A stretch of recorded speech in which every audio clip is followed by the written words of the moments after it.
Hello and welcome to this episode of the Fleet Geeks podcast. Today I'm here to talk about all things AdBlue and fuel. Now, one of the common failings for operators when we're doing auditing is that they don't monitor their AdBlue and fuel usage. Now, why is that important? Well, it's important on a number of reasons, but the first one is a compliance level. So this forms part of a TEVR, a traffic examiner visit report, and they ask if AdBlue and fuel is monitored. And the reason they do that is they want you to be able to prove that you don't have any AdBlue emulator devices fitted.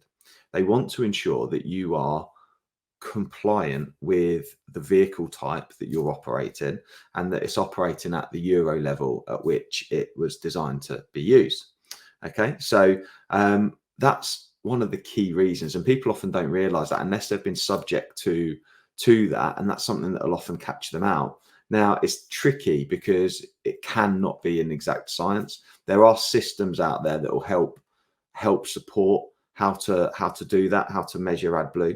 Fuel is often a little bit more straightforward, and actually many companies do monitor fuel because of the level of expense related to vehicles. But sometimes it can be tricky, particularly if companies have got a sort of AdBlue tank on site. If drivers aren't necessarily putting in their license details, it can be difficult to measure who's using what and when, and then obviously if they're topping up on the road and that kind of stuff. So this is just a reminder, gentle reminder to you that you do need to monitor this stuff. Now, whether you just have a simple clipboard next to the AdBlue tank where people put in their mileage and their vehicles, then what they're using. Ultimately, the guidance is that AdBlue is around 5% of fuel. So that's kind of the anticipation. Now, it's also worthwhile keeping by copies of invoices where you've replaced AdBlue pumps and nozzles and that kind of stuff as well, because obviously that also demonstrates your commitment to making sure that your AdBlue systems are fully functional. Okay, so making sure you can put your hands on those documents, make sure that you are monitoring that usage, making sure that it's correct. Obviously, it can also highlight if there's an overuse, if there's an issue, and those kinds of things as well.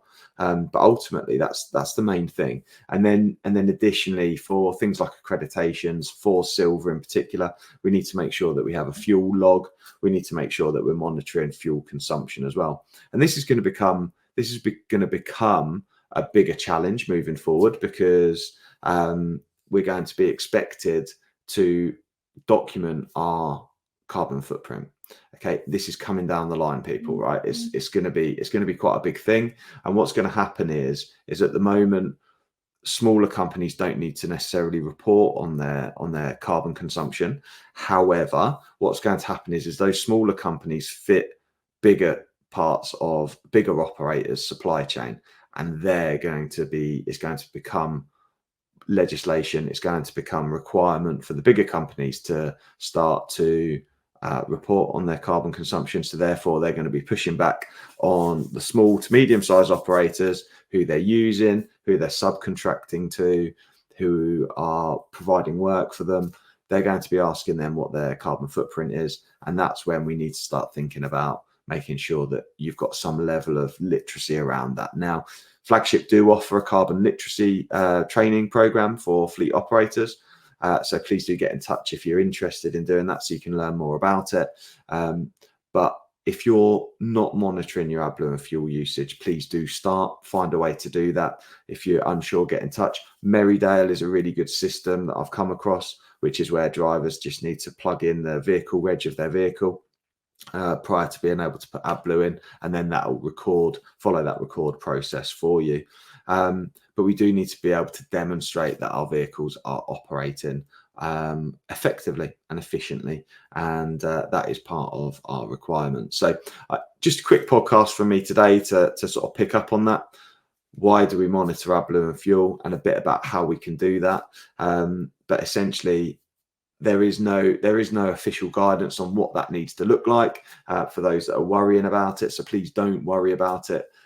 The purpose is that we need to be able to demonstrate that we are. So a spreadsheet will be sufficient. Vehicle regs, distance traveled, fuel used, AdBlue used, that kind of stuff will be sufficient to be able to demonstrate that you are competent and that you know what you're looking at. But certainly it's something that we need to make sure that we're doing. And I know that many companies turn around and go, well, that's going to be really tricky because of the way we operate. Well, that's something that we need to take to board level to try and work out what we can do to streamline that process, because it's something that it won't matter necessarily if you don't do it today or tomorrow, but later down the line, when you're asked for that information, you're going to need to provide it.